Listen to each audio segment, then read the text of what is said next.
I am happy to join with you today in what will go down in history as the greatest demonstration for freedom in the history of our nation.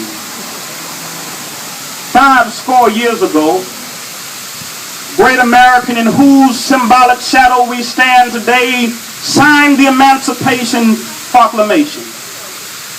This momentous decree came as a great beacon light of hope to millions of Negro slaves who had been seared in the flames of withering injustice. Came as a joyous daybreak to end the long night of their captivity.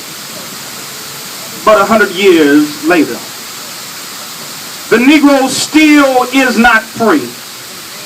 100 years later, the life of the Negro is still sadly crippled by the manacles of segregation and the chains of discrimination. 100 years later, the Negro lives on a lonely island of poverty in the midst of a vast ocean of material prosperity. 100 years later, the Negro is still languished in the corners of American society and finds himself in exile in his own land.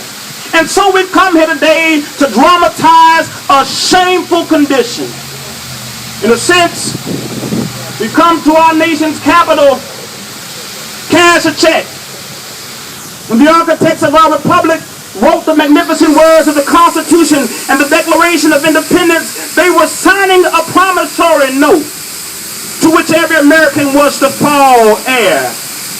This note was a promise that all men, yes, black men as well as white men, would be guaranteed the unalienable rights of life, liberty, and the pursuit of happiness.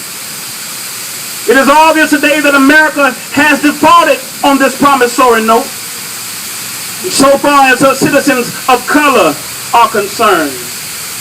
Instead of honoring this sacred obligation, America has given the Negro people a bad check. A check which has come back marked insufficient funds. But we refuse to believe that the Bank of Justice is bankrupt.